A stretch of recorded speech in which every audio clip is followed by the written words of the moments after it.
Al-Anfal ayat 27. Surat Al-Anfal surat 8 ayat 27. Ya ayyuhalladzina amanu la takhunullaha war rasula wa takhunu amanatikum wa antum ta'lamun.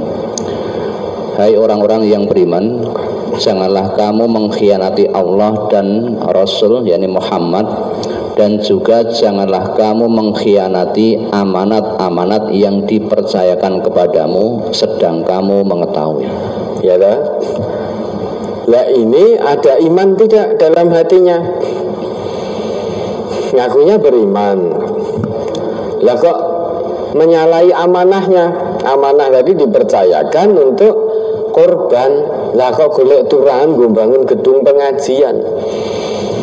Nah, di mana imannya? Sedangkan ayat ini khusus Allah tujukan kepada hamba Allah yang memang betul-betul beriman. Ya ayyuhalladzina amanu la takhunullah war rasul wa takhunu amanatikum wa antum ta'lamun. Hai orang-orang yang beriman. Hanya hamba Allah yang beriman yang diseru dalam ayat ini. Tidak semua manusia, hanya hamba Allah yang beriman. Isi seruannya apa? La takhunullah war rasul, jangan kamu khianati Allah dan Rasul. Wa takhunu amanatikum wa antum ta'lamun, dan jangan pula kamu berkhianat terhadap amanah yang dipercayakan kepadamu sedang kamu mengetahui. Nah, kalau tadi amanahnya tidak bisa ditunaikan, golek turahan, nah imannya dipertanyakan di hadapan Allah. Meski golek turahan untuk membangun gedung pengajian, lah ini namanya mencampur adukkan yang hak dengan yang batil. Bangun gedung untuk pengajian itu hak, namun caranya menyalahi amanah, golek turahan dari dana korban tadi, padahal amanahnya untuk korban, dan itu tidak dikonfirmasi kepada pekorban, nah, itu batil. Dikirane apik, itu batil. Sedangkan Allah larang, wala talbisul haqqo bil batil wa taqtumul haqqo wa antum ta'lamun. Jangan kamu campur adukkan yang hak dengan yang batil, lantas kamu sembunyikan yang hak. Lah tadi kan menyembunyikan, ya, tidak konfirmasi, tidak minta persetujuan kepada pekorban, golek turahan, membangun gedung pengajian, sehingga yang hak disembunyikan. Nah, kau nedo ngerti, lah oleh piye, orang untuk turahan ke terus gedungnya piye, bangunnya bagaimana? Nah, tidak yakin pada Allah akhirnya. Padahal ngerti amanahnya bukan untuk bangun gedung pengajian, amanahnya untuk korban. Maka kalau Allah mengatakan apapun, Nabi perintahkan apapun, sudah kerjakan. Tidak usah akalnya berusaha ngotak-ngatik, tidak usah. Kalau Allah ngendika if'al, Nabi ngendika if'al, sudah kita kerjakan saja. Akalnya jangan berputar-putar. Oh, iki engko tetap mengerjakan perintah Allah ini ningen entuk turahan piye carane. Padahal amanah seluruh dana itu untuk korban yang memang sesuai yang dikehendaki hewannya dalam syariat. Nah, ditukake sing penting tetep padha sapine, sing penting jenenge ya tetep sapi, ya tetep kambing. Ya, wis alot, nah engko entuk turahan. Entuk turahan berarti panitianya tadi tidak paham tujuan dari korban itu apa, tidak paham. Bukan darah, bukan dagingnya yang sampai kepada Allah, tetapi yang sampai adalah ketakwaannya. Yang sampai ketakwaannya. Nah, sulitnya apa toh? Orang tinggal menunaikan gitu saja kok. Amanah yang diberikan. Lah nanti gedung dari mana? Dari Allah yang bangun. Lah kalau pembangunan gedung hasilnya dari menyelisih amanah korban tadi, gedungnya tidak berkah itu. Ya, gedungnya tidak berkah, untuk pengajian ra berkah. Lawang gedung pengajian itu ya namanya majelis. Majelis itu tempat untuk mengangkat derajat seseorang dari rendah menuju tinggi. Itu majelis. Dari jalasa. Jalasa itu berarti duduk dari rendah ke tempat yang lebih tinggi. Itu jalasa. Misalkan saya dari duduk di lantai kemudian mau duduk di kursi, maka itu namanya jalasa. Ana ajlisu alal kursi. Misalkan saya dari lantai tempat yang lebih rendah berpindah ke kursi, itu namanya jalasa. Kalau qa'ada itu duduk dari tempat tinggi pindah ke tempat yang rendah, itu namanya qa'ada. Baik qa'ada maupun jalasa itu sama artinya duduk. Yang membedakan jalasa itu pindahnya duduk dari tempat rendah ke tempat yang lebih tinggi. Qa'ada dari tempat tinggi duduk pindah ke yang lebih rendah. Maka tempat pengajian itu disebut majlis. Kenapa? Karena orang yang ngaji itu awalnya rendah, tidak tahu, kemudian setelah ngaji di tempat itu menjadi tahu. Kalau sudah tahu diamalkan, dengan begitu derajatnya terangkat tinggi di hadapan Allah, dari rendah menjadi tinggi. Rendah tidak tahu kemudian menjadi tinggi karena tahu dan mengamalkan. Nah sekarang bagaimana mungkin majelis dibangun dari uang yang tidak amanah? Nah itu tidak dibenarkan, meskipun tinggung bangun gedung, tinggung bangun pengajian. Nah itu tidak dibenarkan karena amanahnya bukan untuk itu. Amanahnya untuk korban. Sudah, kalau Allah, Quran, ya, Nabi melalui hadis-hadisnya ngendika if'al, sudah kita kerjakan. Kalau ngendika la taf'al, kita tinggalkan. Wis ora usah mikir neko-neko. Kalau if'al sudah kan, agama itu hanya dua, if'al la taf'al, sudah. Kerjakan atau jangan kerjakan. Kalau Allah dan Rasul sudah buat ketetapannya if'al, kerjakan. Wis ndak usah mikir aneh-aneh. Pokoknya kerjakan. Kenapa? Karena ini perintah Allah dan Rasul. Kalau Allah dan Rasul la taf'al, sudah jangan kerjakan. Termasuk ini la takhunu, itu berarti la taf'al. Jangan kamu berkhianat terhadap amanah-amanah yang dipercayakan kepada kamu. Nah kalau tadi diterjang, berarti kita mengerjakan sesuatu yang dilarang oleh Allah. Padahal kalau Allah dan Rasul ngendika la taf'al, kewajiban kita hanya satu, sudah, kita jangan mengerjakan apa yang menjadi larangan Allah dan Rasulnya. Itu kalau kita beriman. Imannya dalam hati loh ya, bukan hanya di lisan. Kalau iman di lisan itu mudah. Ya, ngaku beriman, amantu billah, saya beriman kepada Allah dan hari akhir. Ketika lisan mengatakan itu, ditanya buktine apa kalau kamu ngaku iman pada Allah dan hari akhir. Nah untuk bisa membuktikan keimanan itu, iman harus masuk dalam hati, baru bisa diamalkan. Kalau imannya hanya di lisan, nah tidak bisa diamalkan. Lisannya iman, hatinya tidak. Bagaimana mungkin seseorang mau atau bisa mengamalkan, membuktikan pengakuan keimanannya kalau iman itu tidak bisa masuk ke hati? Ya dulu ada sekelompok orang-orang Arab Badui ngaku beriman, ya. Wa qalatil a'rabu amanna, langsung ditolak oleh Allah, ditolak oleh Al-Quran. Ya, ada sekelompok Arab Badui dengan lisannya mengaku beriman kepada Allah. Hanya lisannya yang mengaku iman, hatinya belum.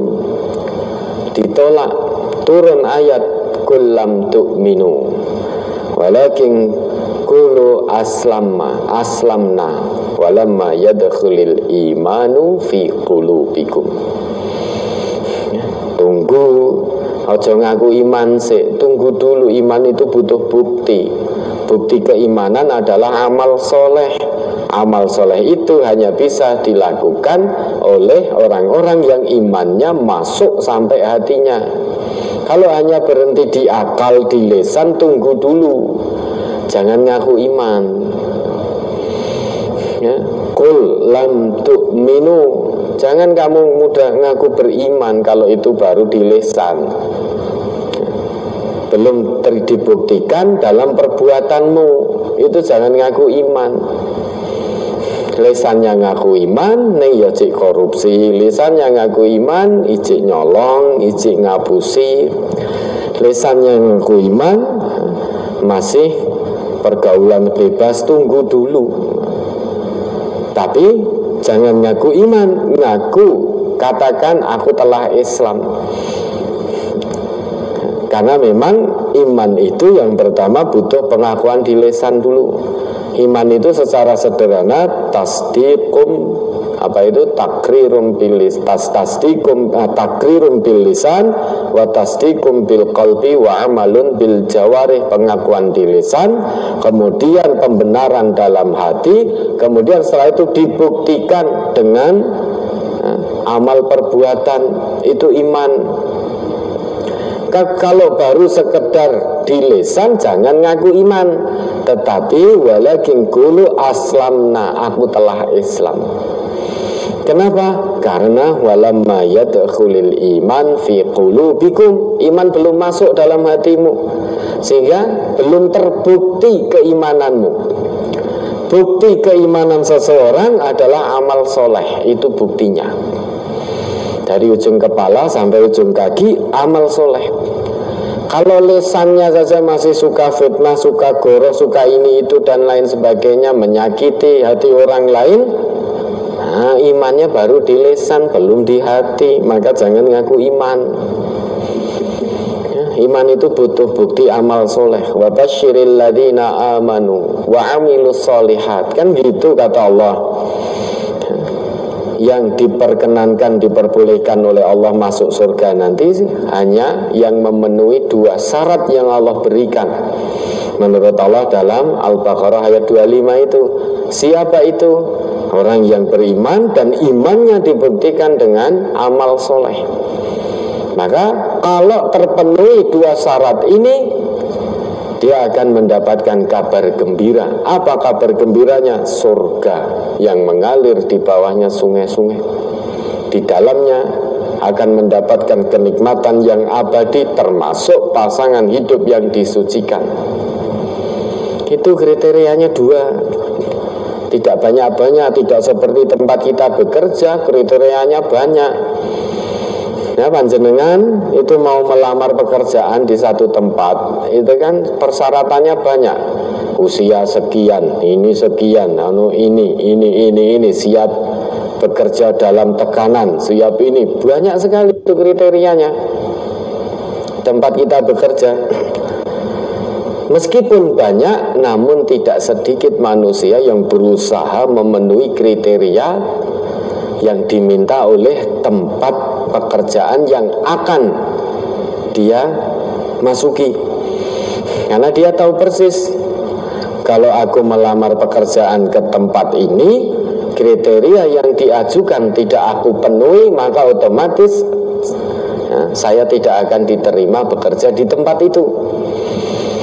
Maka banyak manusia berlomba-lomba memenuhi kriteria, meski banyak persyaratannya. Tujuannya apa? Biar diterima di tempat pekerjaan tersebut, sehingga nanti dapat gaji dan lain sebagainya. Kesenangan duniawi. Itu pun banyak manusia yang berusaha berbenah dan berubah. agar bisa diterima dalam melamar pekerjaan sesuai dengan kriteria.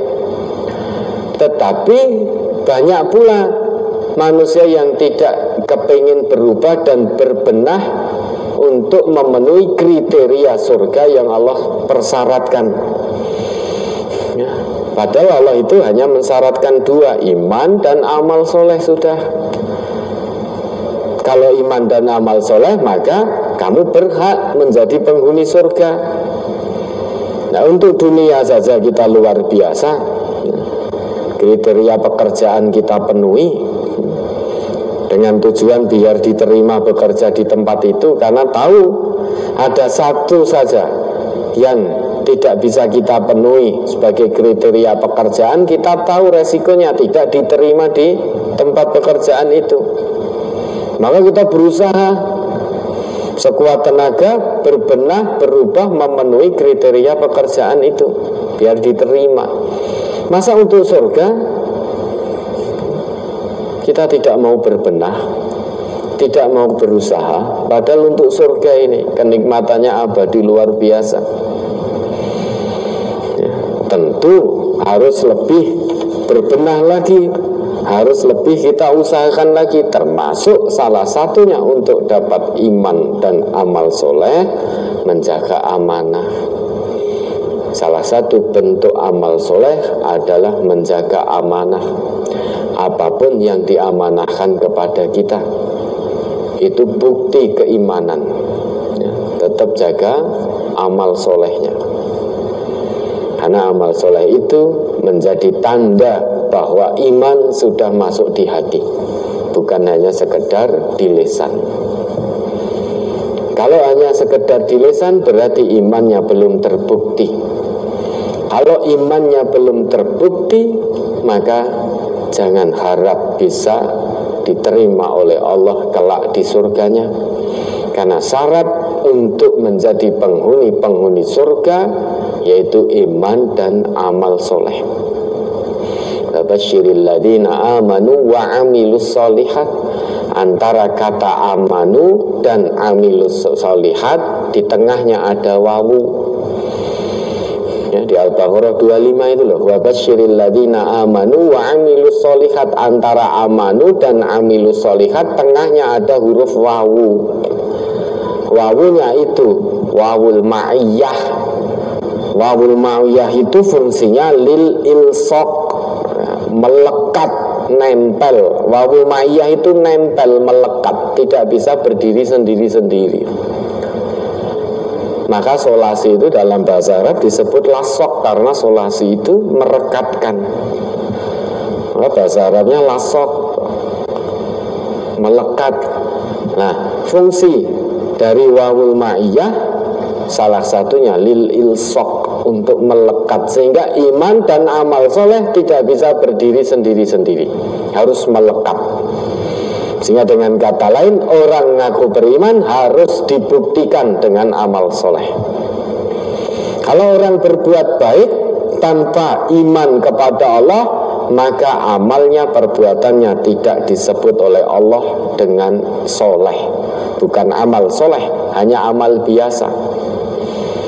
Nah, ini sebagai salah satu bukti dari keimanan. Dan itu disebut amal soleh, yaitu menjaga amanah. Sehingga kita berusaha menjadi pribadi yang muktaman, ya, pribadi yang memang bisa diserai oleh amanah, diserai amanah. Ya, mudah-mudahan bisa dipahami. Ada lagi?